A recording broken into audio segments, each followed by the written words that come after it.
Assalamualaikum warahmatullahi wabarakatuh. Apa kabar anak-anak ini? Semoga dalam keadaan sehat walafiat.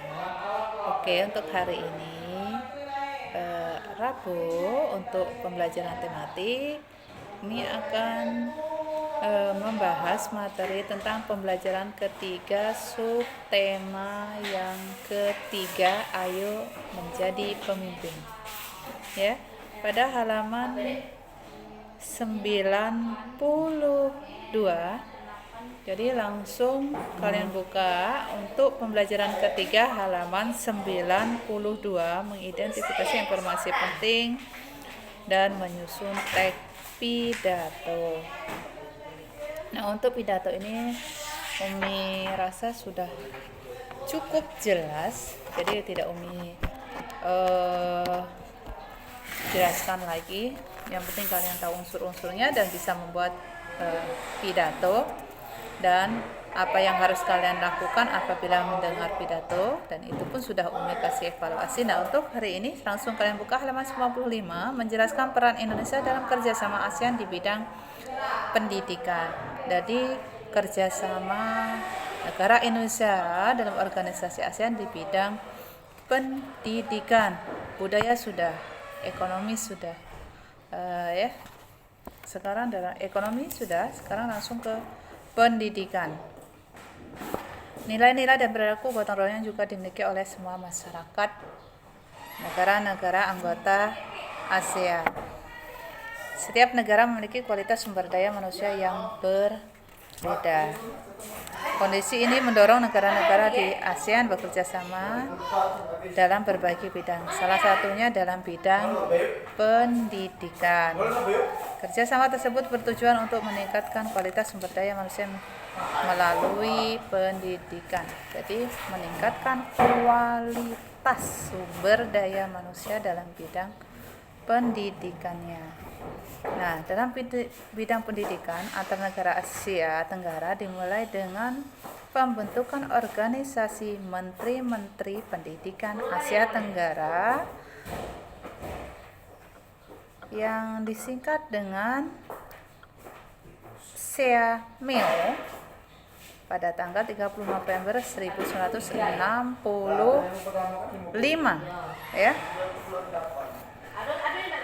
Kemudian kerjasama ASEAN di bidang pendidikan mengalami kemajuan. Hal tersebut terlihat dari penandatanganan deklarasi penguatan kerjasama di bidang pendidikan melalui KTT ASEAN ke-15 di Thailand yang bertujuan untuk menghadapi masyarakat ASEAN pada tahun 2015.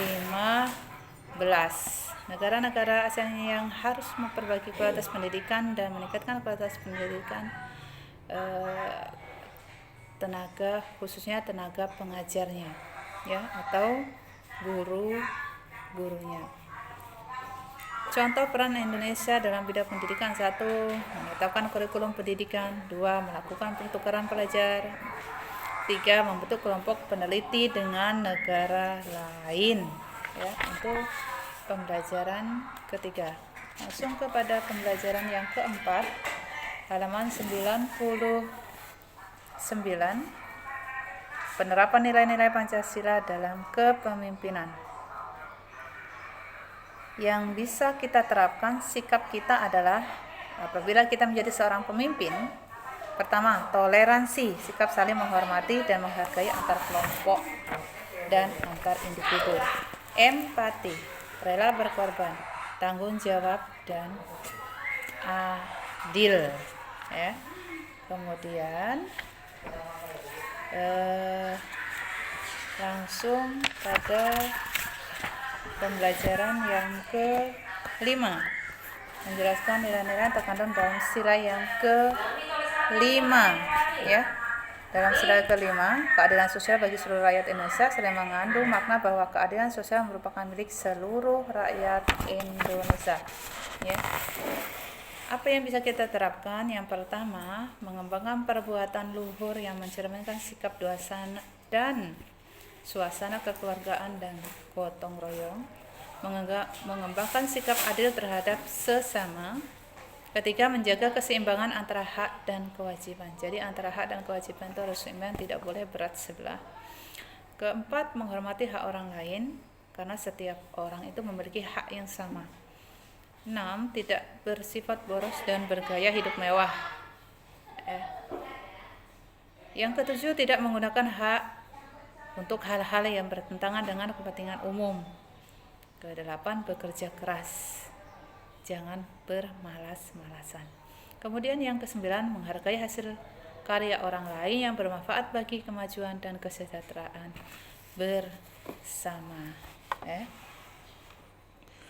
Nah, itu tadi untuk penerapan nilai-nilai yang terkandung dalam Pancasila yang kelima. Mudah-mudahan kita bisa menerapkannya. Nah, untuk pelajaran IPA, yaitu cara melindungi diri dari penyakit pada masa pubertas, baik perempuan maupun laki-laki. Contoh, pada seorang laki-laki, perawatan organ reproduksi remaja laki-laki ini perlu kita jaga juga. Salah satunya, tidak menggunakan pakaian dalam terlalu ketat. Jadi, pergunakanlah pakaian dalam itu yang agak longgar, jangan terlalu ketat. Yang kedua, gunakan pakaian dalam yang dapat menyerap keringat dengan baik. Karena bila lembab pakaian dalam kita, maka akan terjangkit jamur atau penyakit kulit, gatal-gatal. Atau gantilah pakaian dalam paling sedikit sehari 2 kali. Paling tidak kita ganti pakaian dalam kita itu minimal sehari 2 kali, habis mandi pagi dan mandi sore. Kalau bisa bila sudah lembab kita ganti. Lebih sering itu lebih bagus karena menjaga organ reproduksi baik laki-laki dan perempuan itu wajib ya, bagus itu karena berpengaruh dengan reproduksi kita di kemudian harinya. Kemudian 3, mandi secara teratur pada pagi hari dan sore hari. Sering-sering mandi apabila badan kita terasa kotor atau berkeringat. Keempat, bersihkan tubuh menggunakan air bersih dan mandi menggunakan air bersih dan mengalir, itu lebih bagus ya. Yang kelima, menjalankan pola hidup sehat seperti mengkonsumsi makanan bergizi dan jangan lupa berolahraga. Itu yang bisa dilakukan oleh remaja laki-laki. Jangan malas untuk melakukan olahraga yang ringan, jalan kaki atau bersepeda, ya, lari, yang hobi sepak bola, berenang dan lain sebagainya. Nah, untuk wanita, untuk kita yang cewek-cewek, untuk anak-anak yang cewek, perawatan kesehatan reproduksi wanita bisa kalian lakukan dengan cara mandi secara teratur pagi hari dan sore hari. Jadi sama antara laki-laki dan perempuan itu sama. Mandi teratur pagi dan minimal 2 kali, pagi dan sore. Kecuali dalam keadaan hajat tertentu, misal sakit, itu tidak bisa. Yang kedua, mengganti pakaian dalam paling sedikit sama 2 kali dalam sehari. Atau gunakan pakaian dalam yang mudah menyerap keringat. Ketiga, bersihkan tubuh menggunakan air bersih agar tidak mudah terinfeksi kuman dan bakteri. Keempat, menghentikan kebiasaan menahan buang air kecil. Jadi dimanapun kalian, apabila kalian itu sudah merasa ingin buang air kecil, jangan ditahan-tahan karena itu akan berakibat menyebabkan penyakit yang lain. Kelima, menjalankan pola hidup sehat. Pola hidup sehat itu makan makanan yang bergizi, berolahraga, dan istirahat yang cukup dan jangan terlalu stres. Nah, itu tadi untuk pembelajaran yang kelima. Materinya mengenai tentang cara melindungi diri dari penyakit pada masa kalian pubertas, baik laki-laki maupun perempuan, di pelajaran IPA ya. Sedangkan untuk pembelajaran yang keenam, Umi rasa cukup karena itu untuk materi SPK ya.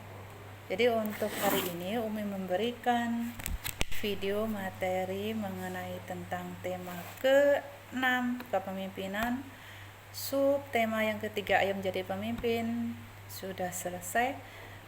Besok kita lanjut ke buku yang ke H, 6H ya. Selamat beraktivitas, jangan lupa jaga selalu kesehatan, dan Umi akhiri. Assalamualaikum warahmatullahi wabarakatuh.